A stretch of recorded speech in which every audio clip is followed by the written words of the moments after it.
noches, saludo con gran cariño al auditorio de Telefórmula que nos enlaza con los agos de esta emisión. Hoy es 24 de octubre, estamos viendo a Rossini, ahora el Conde Ory. Era un genio Rossini, un genio donde los haya.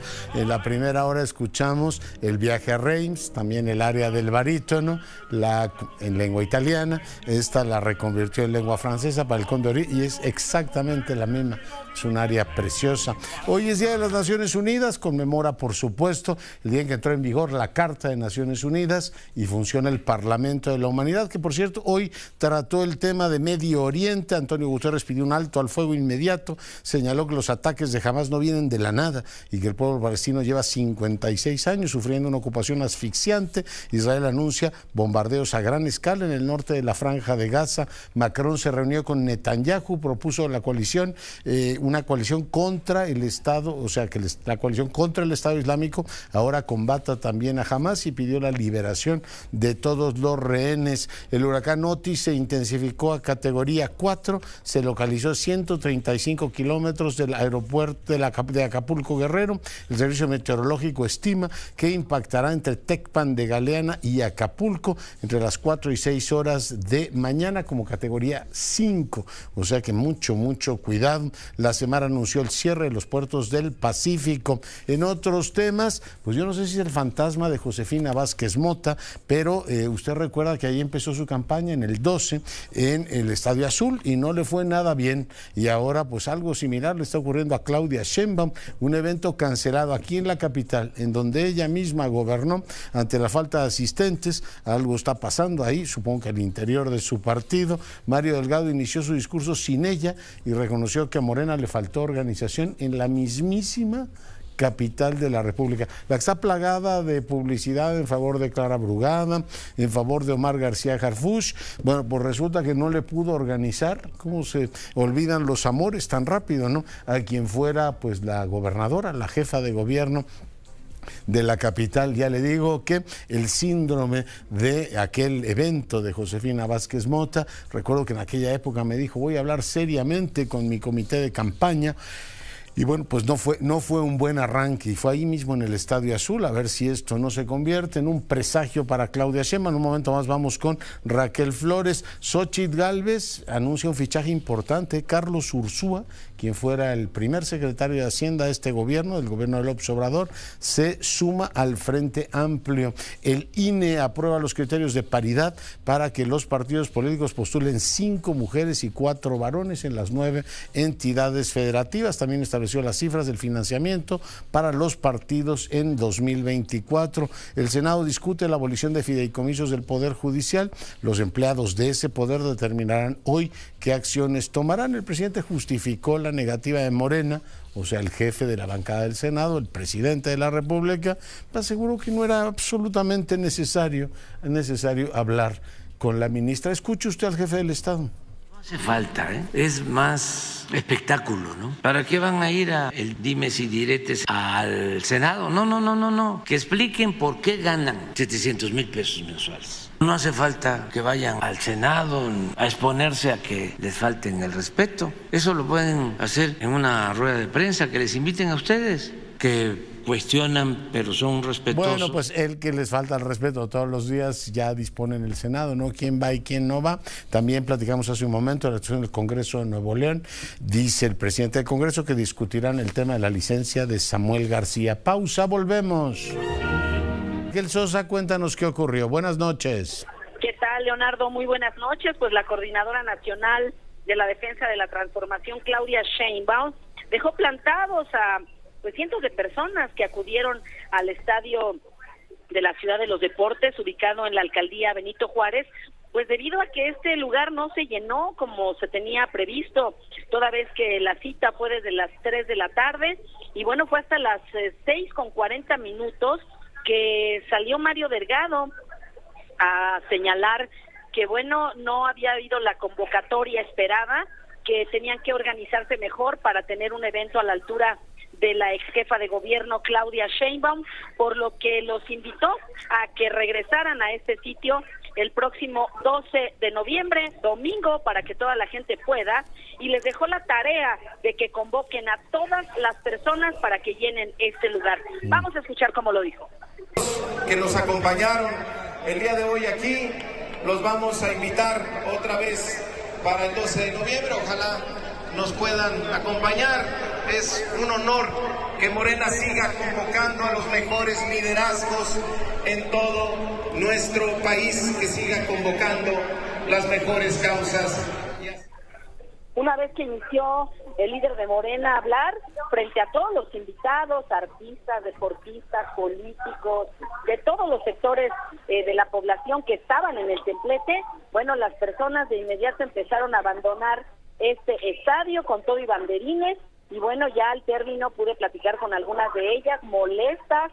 Señalaron que así hubiese habido 100, 200, 300 personas, Claudia Sheinbaum tenía que presentarse por respeto a los que tomaron su tiempo para llegar a este lugar. Y sí, parece que es un lugar que está con algún tipo de maldición, pues recordemos que esto también le ocurrió a la entonces candidata a la presidencia del PAN, Josefina Vázquez Mota, que tampoco llenó este lugar. No sé si fue pues algo que no tuvo buena organización, como lo reconoció hoy Mario Delgado, dijo que se reconoce que faltó organización porque había mucha gente que quería estar. ¿Pero lo reconoce él o lo reconoce Morena Capital? Pues lo reconoció Mario Delgado, él es el líder nacional de Morena. Oye, pero entonces, ¿quién plantó a quién? ¿Las bases a Claudia o Claudia las bases? Pues yo creo que las bases a Claudia, y por ende Claudia dijo, pues no llego porque no está lleno este lugar.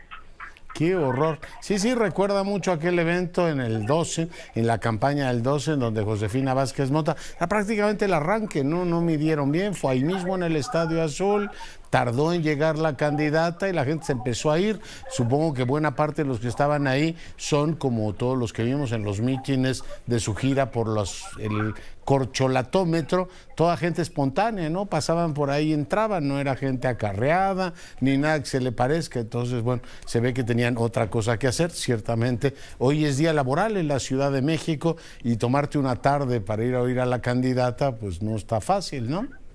Imagínate que tú y yo digamos en Fórmula, hoy no venimos a trabajar, pues tenemos que ir a oír a la candidata, pues nos dicen, oiga la candidata en domingo o a ver qué hace, ¿no? Mira, lo cierto es que aquí hay señales, Leonardo, hay señales porque pues las bases aquí en la Ciudad de México, pues también hay que decirlo, están molestas. Llegó gente de Clara Brugada, sí, sacaron bastantes pancartas, pero pues hay molestia al interior y sobre todo a unos días de que se lleve a cabo la encuesta para elegir a quien va a coordinar los trabajos aquí en la Ciudad de México. Lo cierto es que hay muchas lecturas, Leonardo, y definitivamente pues las personas de estas lecturas, muchas de ellas no saben, así es que salieron muy molestos porque, como bien dices tú, se tomaron este tiempo o los convocaron o les dijeron, sabes, si no llegas pues ya no hay algún tipo de apoyo, tienes que venir, y muy molestas salieron porque señalaron una y otra vez que así hubiese habido 100, 200 personas, tenía que llegar Claudia Sheinbaum, porque al final ese es el objetivo, Leonardo. Sí, pues así estamos, y sí es un resbalón importante. A ver si podemos platicar con el presidente Morena aquí en la capital de la República, el responsable de la organización de este evento, pues para ver qué es lo que ocurrió. Muchas gracias por el reporte.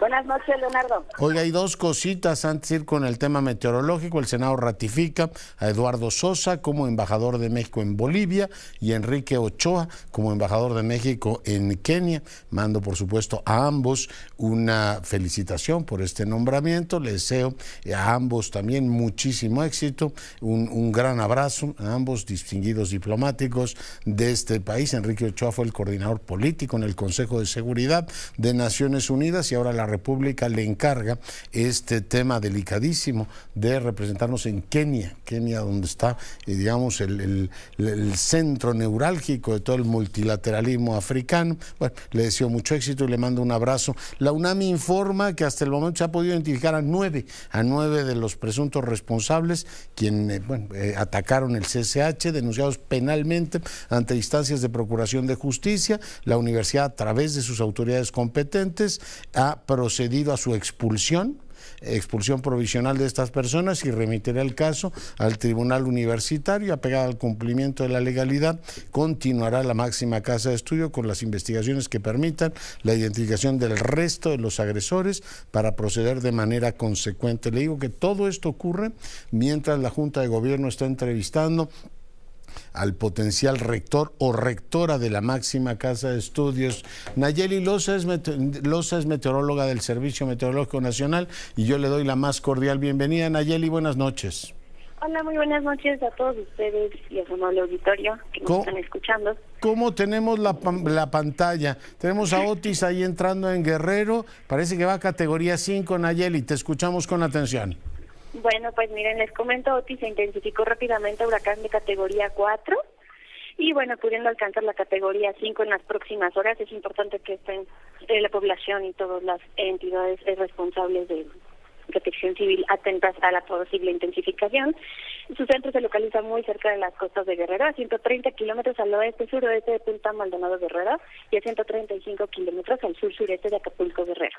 Presenta vientos máximos sostenidos de 230 kilómetros por hora, rachas de 280 kilómetros por hora y se desplaza hacia el nor-noroeste a 13 kilómetros por hora.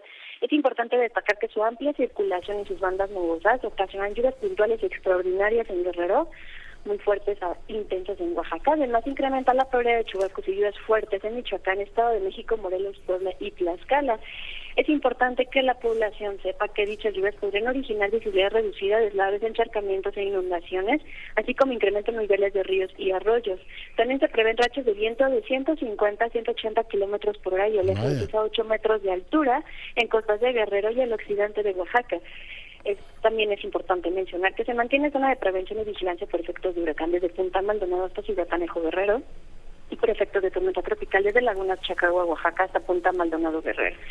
Es probable que el huracán impacte entre Acapulco y Tecpan de Galeana entre las 4 y 6 de la mañana del 25 de octubre. O sea, mañana, vamos. Serían las primeras horas del día de mañana. Ya. Oye, Nayeli, después del efecto devastador que tuvo Norma, golpeó muy fuerte ahí en Baja California Sur y en Sinaloa, ahora tenemos este Otis que viene con enorme furia. Sí, de hecho, Otis tiene una mayor intensidad en comparación con Norma. Su intensificación fue muy rápida para el tiempo desde su formación hasta este momento y bueno, su periodo de vida ha sido mucho más corto que el de Norma. Aquí lo importante en el caso de Otis es que va a impactar como posiblemente, ya es casi seguro, como un huracán categoría 5. Entonces, eso lo hace extremadamente peligroso. Vale, pues tomamos nota. ¿Algún apunte más, Nayeli? Por favor, a la población, no entren al mar, eso es importante. No, ahorita no haya ingresos al mar ni por parte de turistas, no la navegación marítima, por precaución, que sigan las instrucciones de Protección Civil. Y bueno, ahorita con el tema de las lluvias que podrán generar desbordamiento de ríos e inundaciones, pues bueno, que la gente se mantenga resguardada en sus casas, bueno, los albergues que haya habilitado la entidad correspondiente. Bueno, pues la meteoróloga Loza, hoy para fortuna nuestra, conversando con usted. Nayeli, muchas gracias. Hasta luego, gracias. Y vamos directo a Guerrero. Lupita, buenas noches. ¿Qué tal? Buenas noches, te saludo con gusto. En efecto, te comento que está posiblemente a evolucionar a categoría 5 sí. ante esto, este huracán Otis en el estado de Guerrero, que se prevé esté impactando ya en las próximas horas con vientos y rachas de vientos. Sí, nos lo decía la meteoróloga. ¿Qué ha dispuesto el gobierno, Lupita? Comentarte que ya están implementando las acciones necesarias, incluso el ejército mexicano se dispone a llevar a cabo las acciones para el plan de N3. También han hecho las recomendaciones referentes a que la población no salga de casa, no se atreva a cruzar ríos y arroyos. La recomendación también es que se mantenga informado de las fuentes oficiales únicamente. La petición principal hasta el momento que ha hecho el gobierno estatal es que se mantenga al interior de sus domicilios y no intente cruzar ni por supuesto ingresar al mar. Ya. Oye, no hay clases, por supuesto. Así es, a partir del mediodía la autoridad estatal a través de la Secretaría de Educación, les comento, señalaron que no había clases en el turno vespertino y evidentemente en el trayecto de las horas se determinaría suspensión total de las clases de todos los niveles en todos los turnos. Muy bien, pues muchas gracias, Lupita. ¿Algún apunte más? Pues decirte que la población debe estar informada y pues evitar, sobre todo, atravesar ríos y arroyos o ingresar al mar. Está cerrado el puerto de la navegación. Muy bien, tomamos nota y seguimos, por supuesto, con la información. La coordinadora de Protección Civil nos dicen se mueve hacia Acapulco. Yo lo digo con cierta frecuencia, no tengo ningún ambaje en decir que extraño a ciertos funcionarios que eran como mucho más comunicativos, ¿no? En su momento expresé en este caso, gratitud con el anterior gobernador del Banco Central, Alejandro Díaz de León, con el anterior presidente del INEGI y con el anterior titular de Protección Civil, David León, que eran pues tenían una capacidad enorme de estar comunicando lo que ocurría. No hemos tenido la misma suerte con la coordinadora de Protección Civil. A nosotros nos parece importante que esté usted informado de manera directa por la cabeza del sector, que en este caso es la de Protección Civil a nivel federal, pero no hemos conseguido establecer contacto con ella. Voy ahora con la otra Lupita Thomas en Oaxaca. Cuéntanos, Lupita, buenas noches. Buenas noches, doctor Curcio. Pues aquí en Oaxaca está la alerta naranja. El huracán Otis prevé también dejar algún remanente de lluvias fuertes en las regiones de la costa, la Sierra Sur, la Mixteca y el Istmo de Tehuantepec. De hecho, está cerrado a la navegación marítima los principales puertos, que son Huatulco, Puerto Ángel y Puerto Escondido. De hecho, la alerta, sobre todo en la zona costera, va desde el litoral que inicia en Salina Cruz hasta Pinotepa Nacional. Están mencionando que ya hay algunas zonas identificadas como posibles.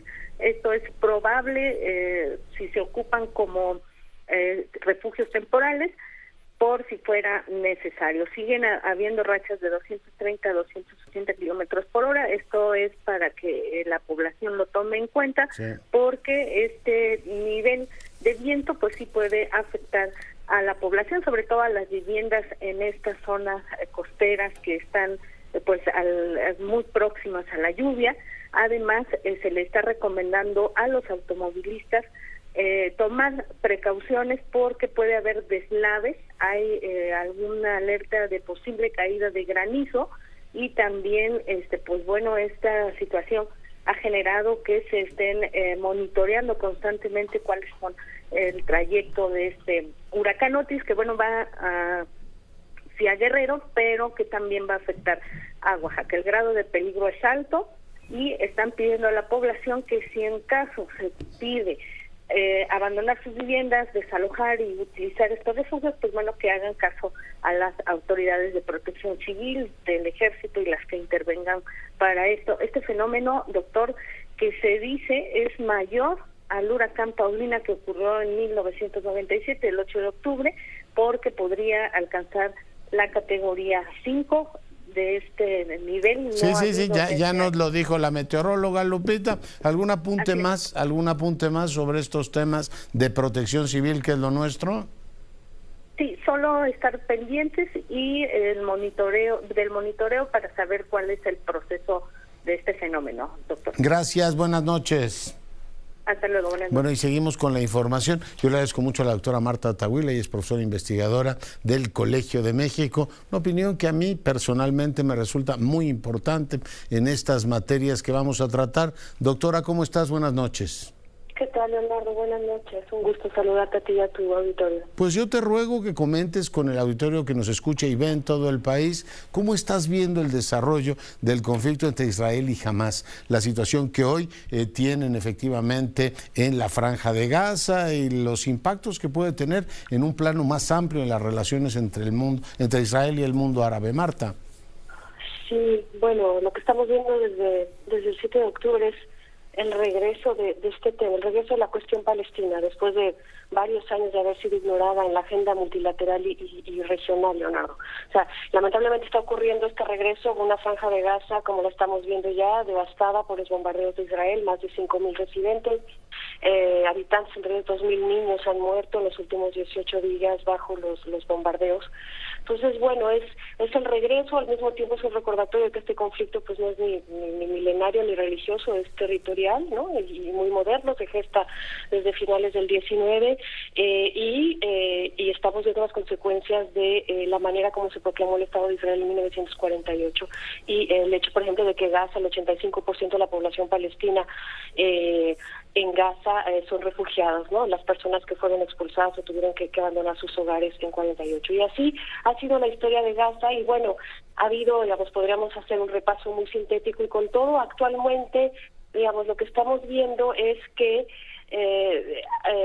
la guerra, bueno, la violencia está, digamos, a todo lo que da. Se están cometiendo crímenes infames como los cometió Hamas en Israel, que son los primeros de esa magnitud en ese país, pero no los primeros. Y lamentablemente, bueno, históricamente la gran mayoría de las víctimas civiles han sido palestinas. Lamentablemente, estos antecedentes me parece que permiten un poco prever lo que viene. Por ejemplo, cuando en los años 80, en el marco de la guerra civil libanesa, se produjeron las masacres de los campos de refugiados de Sabra y Shatila, hubo protestas masivas en Israel por la complicidad de su gobierno con los terroristas. Hasta ahora, con esas milicias que entraron libanesas a asesinar los aliados de Israel. Ahora no vemos algo parecido, no sé en qué momento va a ocurrir, pero me parece que tendría que estar ya pasando. Ni siquiera en un contexto en el que el ministro de Defensa israelí, por ejemplo, sostiene que estamos combatiendo contra animales. O sea, no hay, digamos, o lo que dijera, por ejemplo, el ministro de Defensa israelí Lieberman en 2021 cuando dijo que no hay inocentes en Gaza. Es la misma lógica criminal que aplica Hamas cuando sostiene que en tanto los ciudadanos israelíes eligen a los gobiernos que prosiguen la ocupación y siguen humillando a los palestinos, pues son blancos legítimos, ¿no? Aquí ese es entonces aquí lo que cambia lamentablemente es que sí, definitivamente Israel no es el único estado que comete crímenes de guerra, pero es el único al que muchos países occidentales le siguen ofreciendo apoyo incondicional y le eximen de responsabilidad por sus actos en nombre del derecho a defenderse. Y esto me lleva a también otro aspecto de la respuesta a tu pregunta, que es cómo estamos viendo ahora la situación y qué se viene, porque finalmente uno no tiene muy claro cuál es la estrategia o si hay estrategia, ¿no? Definitivamente hay riesgos de escalada y está el papel de Estados Unidos, ¿no? Ahora, todavía, 15 días del ataque de Hamas, todavía no hemos salido de la zona pues como gris, ¿no? O sea, cada día uno se levanta, ¿verdad? Uno piensa esto, o sea, los riesgos de la escalada regional ya, o sea, parecen cada día mayores, aunque parece obvio que ningún actor quiere que suceda, ¿no? Finalmente Israel quiere venganza, quiere reafirmar su capacidad de disuasión, aunque lo que está haciendo no logro entender en qué medida le pueda a la larga proporcionar algún tipo de seguridad. Me parece que es todo lo contrario, pero y a los ojos de muchos, vamos, ¿no?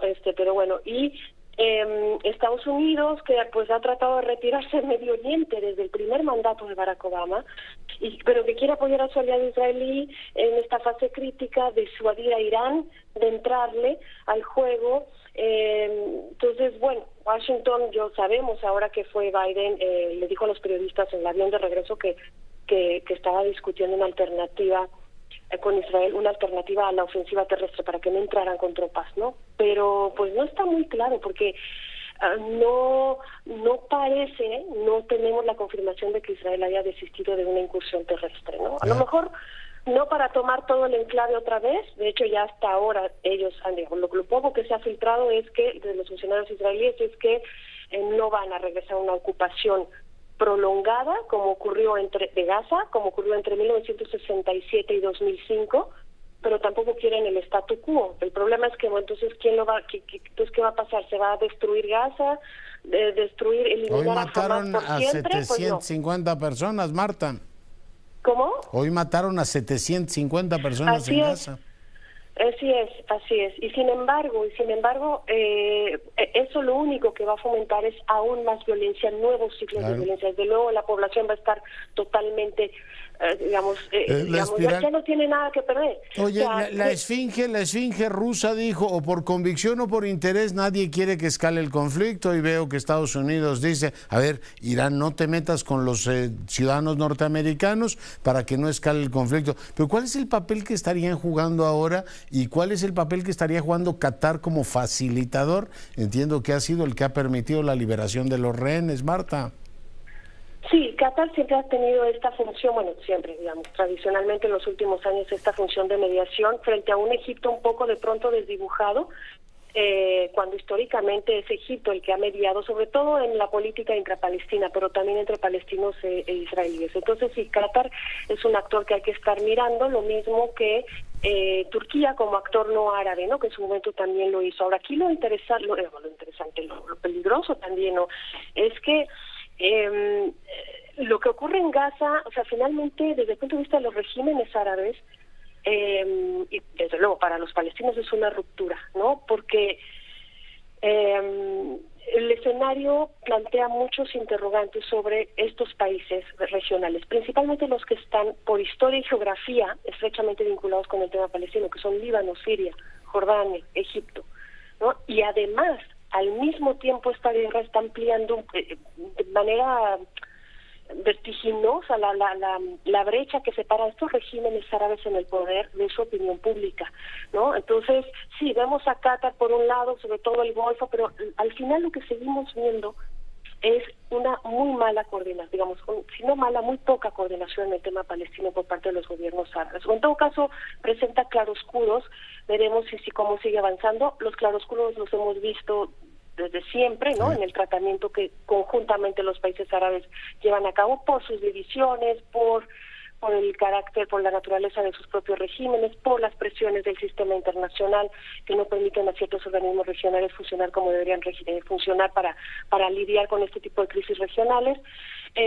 Pero pues sí, es un hecho que la región venía ya un poco olvidándose también de este tema, todos estos países, salvo Qatar, por cierto, pero incluso Arabia Saudí ya estaba justo antes del inicio de la guerra anunciando ya cada vez más claramente la normalización próxima de sus relaciones con Israel. Así todo estamos. Esto, pues, se pone en stand-by.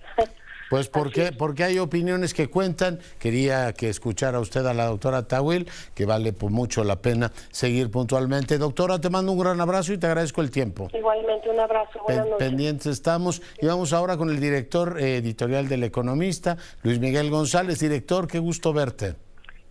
Encantado, como siempre. Cuéntanos qué tema abordamos el día de hoy. Hoy la Comisión Federal de Electricidad es noticia porque presenta su informe trimestral y registra pérdidas. Es el primer trimestre con pérdidas en el año. Pero me gustaría, Leonardo, si me permites, abrir un poco la perspectiva y poner a la Comisión Federal de Electricidad, a Pemex, no solo en esta lupa de si ganan o pierden dinero, sino cómo van en transición energética, cómo estamos como país. Me parece bien interesante y es una parte del presupuesto del año que entra al que le hemos puesto poca atención. México va a destinar explícitamente en el presupuesto del 2024 poquito menos de 10,700 millones de pesos para temas de transición energética, y más del 90% de los recursos se hacen en Comisión Federal de Electricidad. Lo que le va a destinar Pemex literalmente es una gota de agua en un océano de petróleo, 20 millones de pesos. Cuando lees las cifras, bueno, tiene que haber un error, porque no puede ser que la empresa más grande de México, la que más responsabilidad tendría en este tema de agenda, pues debería tener un compromiso proporcional. Sí. Cuando hablamos de grandes empresas energéticas de México, yo diría Comisión Federal trae una agenda de transición energética mucho más viva, mucho más interesante que lo que trae Pemex, y eso explica, por ejemplo, por qué el foro económico el ranking que hace de transición energética, México está retrocediendo del lugar 41 al lugar 68 en 2 años. O sea, vamos bajón para atrás en transición energética. Para quienes nos están escuchando, pues hablamos de transición energética y tiene que ver con cómo vamos a hacer los cambios de energías que contaminan, basadas fundamentalmente en fósiles, a energías más limpias. La agenda, como todo mundo sabe, es materia de controversia. La OPEP dice, no hombre, la transición energética va para largo, imagínense que el 2045 apenas vamos a estar. La Agencia Internacional de Energía dice esto se está acelerando y vamos a tener el pico de consumo de petróleo en el 2030. México literalmente le pone veladoras a que la OPEP tenga razón y pues no hace bien la tarea en el caso del presupuesto. Ya, pues así estamos. Dime en qué gastas y te diré qué te preocupa, director. Te mando un gran abrazo, gracias por tu comentario. No, como siempre, un abrazo y gracias a ti, Leonardo. Gracias, nos vemos la semana próxima. Pausa, volvemos. La información, hoy el INE dio a conocer también las cifras del financiamiento público que recibirán los partidos políticos. En términos generales serán 10.444 millones de pesos. Los montos y su distribución se aplican de acuerdo con la ley. Tienen mucho dinero para hacer política legítima, ¿no? Con recursos públicos, ojalá se remitan a ellos y entreguen todos los recibos de todo lo que gastan y no estén con estos financiamientos por debajo de la manga, de que los espectaculares me los regaló mi primo, que no me quiere, pero como me quería afectar, decidió comprarme ahí algunos espectaculares y explicaciones de estas que no se las creen ni ellos. Pero bueno, hay dinero, mucho dinero para hacer política legítima y ojalá lo hagan. 10,000 millones, pues les debería bastar para hacer muchas cosas. Yo saludo a la consejera Carla Humphrey. Carla, bienvenida. Hola, buenas noches. Te saludo con mucho gusto también a tu auditorio. Oye, finalmente, pues hemos platicado en varias ocasiones, 4-5, 5-4. ¿Cómo quedó finalmente? ¿Qué dispone el Instituto Nacional Electoral en materia de mujeres y varones? Hoy se sometió a un acuerdo del Consejo General que un acuerdo que solicitamos 6 consejerías desde el propio jueves pasado, terminando la sesión por ahí de las 9 de la noche. Se convocó el sábado para la sesión de hoy y el acuerdo establece que los partidos políticos deberán postular a 5 mujeres para las gubernaturas y a 4 hombres. Y bueno, se aprobó el acuerdo en lo general por unanimidad, pero el criterio de 5-4 se aprobó por 10 votos a favor y 1 voto en contra. Y bueno, pues con la buena noticia de que hubo 2 partidos políticos, el Verde Ecologista, que ya lo había hecho en la sesión anterior, que se manifestó a favor del acuerdo, y el Partido Político Morena, que también se manifestó a favor del acuerdo, que lo cumpliría y además adelantó que no impugnaría la determinación del Consejo General para la determinación de que los partidos postularan a 5 mujeres y a 4 hombres para las gubernaturas. Creo que es una buena noticia de que pues comenzamos a ver otros aires respecto al cumplimiento del principio de paridad. Lo es sin duda. ¿Perdón? No, que lo es sin duda, dices, es una buena noticia, yo digo, lo es sin duda. ¿Cómo se va a aplicar esto? ¿Quedan en libertad los partidos de determinar en qué entidad presentan mujer como candidata y en qué entidad varón, Carla? En 2022 hubo 2 impugnaciones de 2 aspirantes a las gubernaturas de Oaxaca y de Tamaulipas de Morena, que ellas argumentaban que no las dejaron participar o contender en condiciones de igualdad y no pudieron obviamente participar como candidatos a la gubernatura.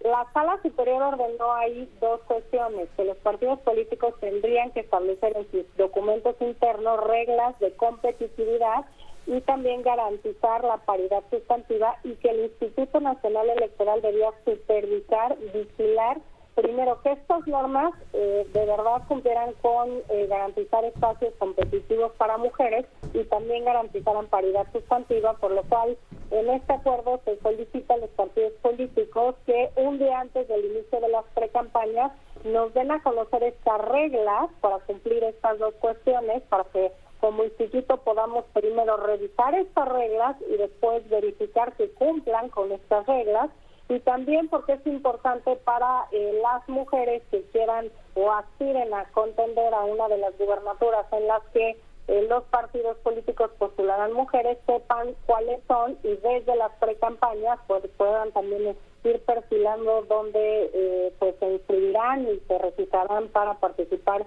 en los procesos tanto de pre-campaña como de campaña. Ya. En este caso es un mínimo esto, ¿no? Es decir, si algún partido decidiera poner mujeres en todas las entidades federativas, no hay inconveniente en que eso ocurra, Carla.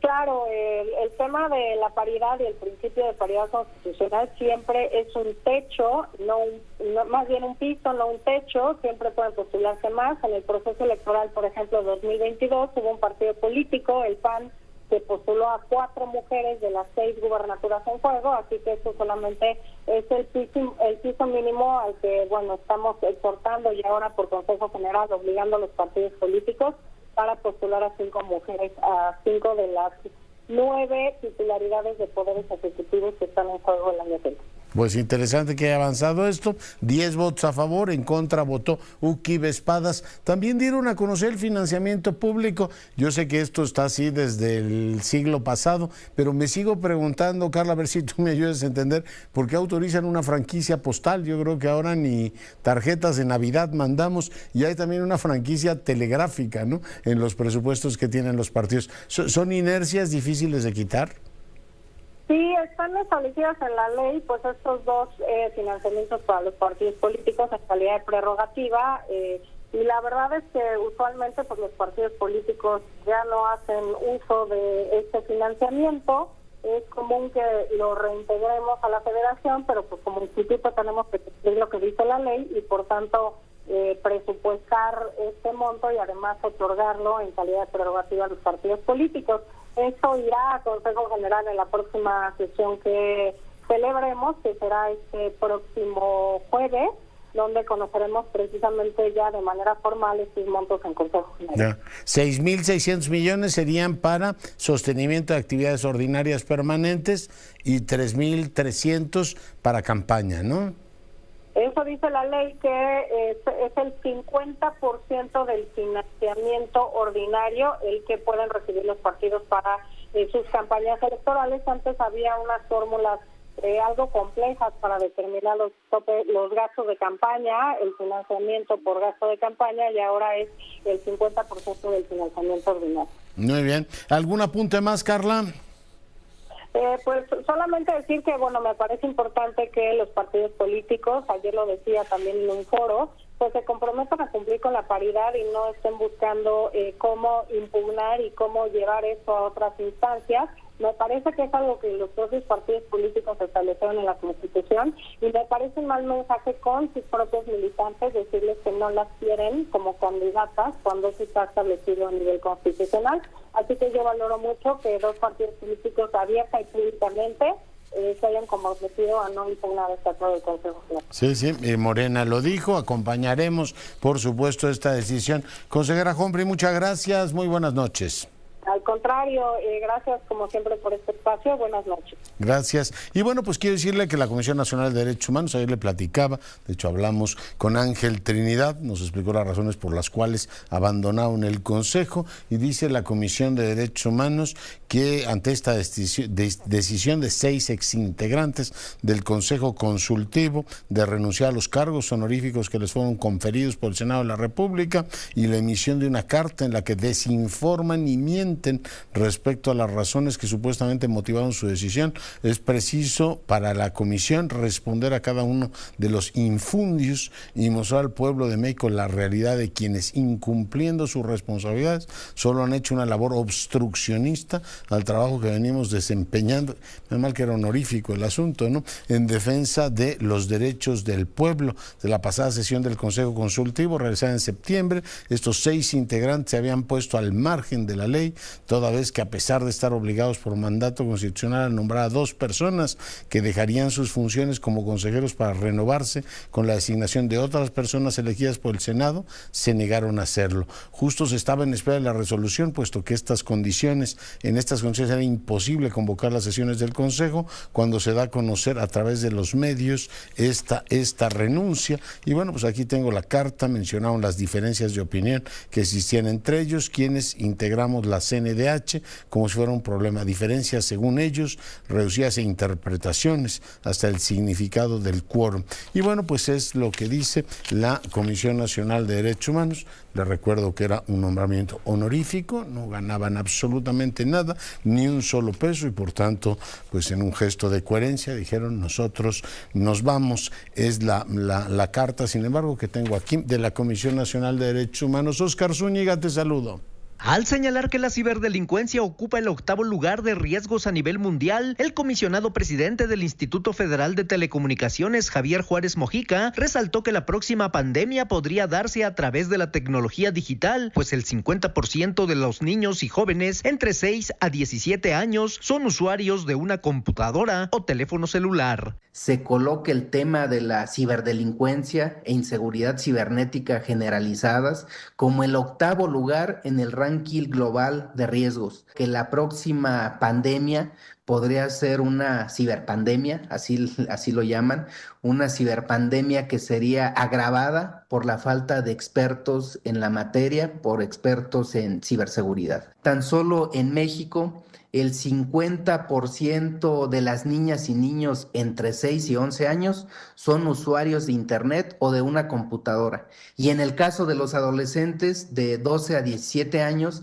estamos hablando que entre el 80 y 94% usan Internet o una computadora. En tanto, el inspector jefe de la Guardia Nacional, Jorge Jesús Borrego Álvarez, apuntó que se busca un trabajo conjunto y coordinado con el IFT para resguardar la seguridad de todos los ciudadanos. La ciberseguridad es un tema relevante para el desarrollo económico y social del país. Por ello, la importancia que instituciones como la Guardia Nacional y el Instituto Federal de Telecomunicaciones trabajen juntos para fortalecer la seguridad de los ciudadanos en el uso de las tecnologías de la información y el Internet. La colaboración interinstitucional es fundamental para abordar los desafíos que enfrentamos en el mundo hiperconectado.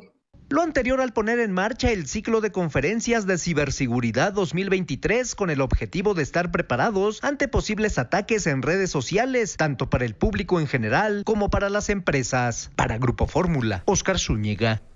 Bueno, y seguimos con la información, ya calientan los motores, ya viene el Gran Premio de México este fin de semana, qué emocionante, ¿verdad? Veo que llegó Max Verstappen, más llegó en su avión, un Falcon muy bonito, y bueno, pues efectivamente llegó ahí al Felipe Ángeles, y ya lo tendremos por supuesto corriendo, hay muchas rivalidades, que vale la pena, bueno, seguir adelante. ¿A qué vamos?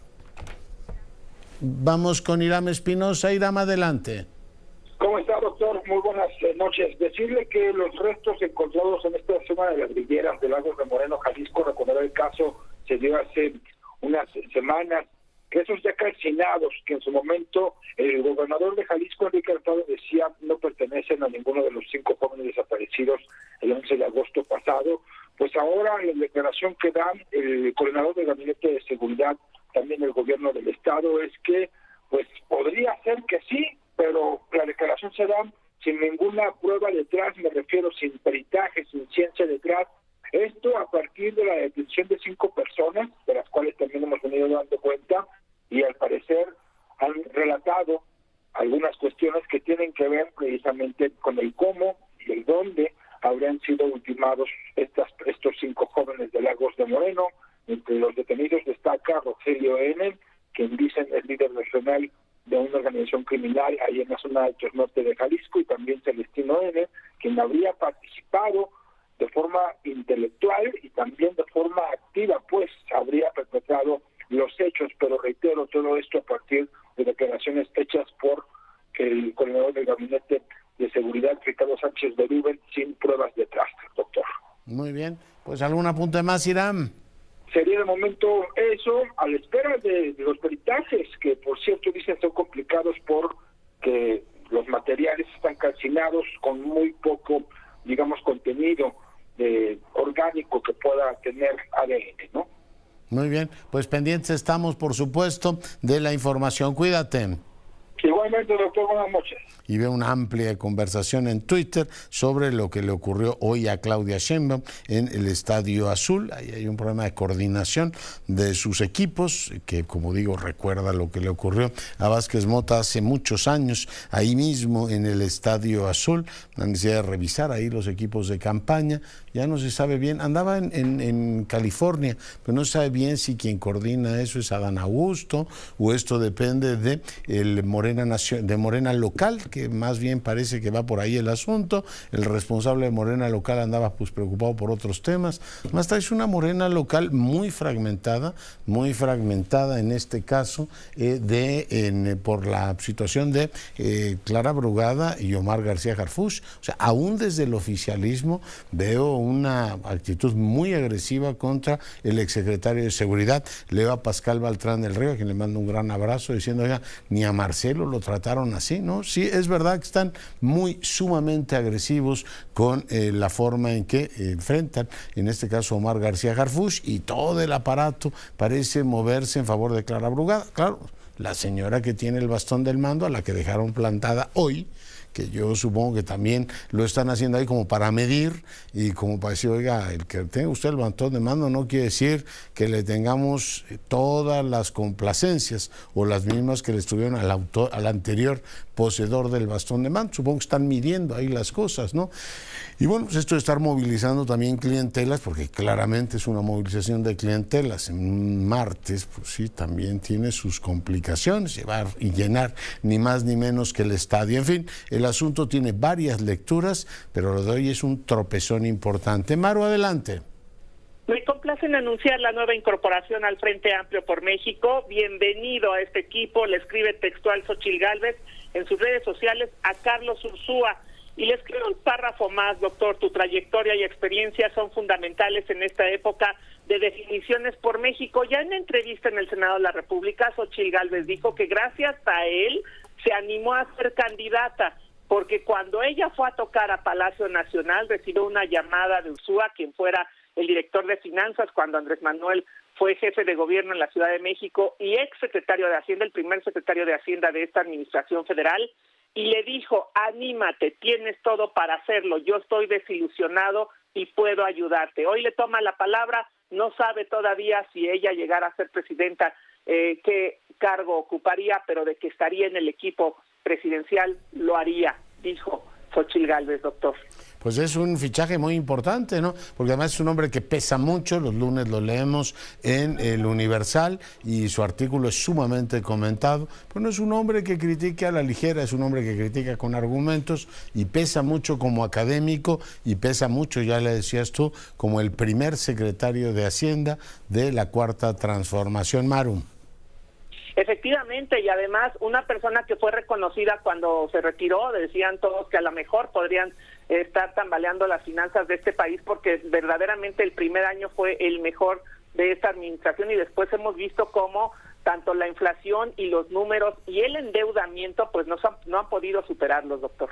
No lo han podido superar y bueno, pues así estamos. Recordamos que el presidente lo sometió a una terapia poco, en este caso, cómoda. Él había elaborado el Plan Nacional de Desarrollo y el presidente dijo, no hombre, ¿qué Plan Nacional de Desarrollo? Ni qué nada, con indicadores y una cosa perfectamente racional, y escribió un panfleto que en gran medida reproduce lo que dice en todos sus libros, ¿no? Y bueno, pues eso le tocó a Ursúa, después pues debatió con él, apostó, ¿te acuerdas aquello de que cuánto crecía el PIB? Yo estoy seguro que va a crecer más. Finalmente tuvo razón Ursúa y así fueron las cosas hasta que finalmente le dijo, señor presidente, yo hasta aquí llego. Así es que bueno, pues yo creo que es un fichaje muy importante el que hace Xóchitl Gálvez el día de hoy por el personaje de que se trata. Maru, muchas gracias. Estamos a la orden, doctor. Buenas noches. Cuídate mucho. Vamos a ver un fragmento de Mario Delgado ahí en el evento en el cual pues la gente no acudió, no sé que ya nos vamos. Bueno, pues muchas gracias, cuídese y sea rabiosamente feliz.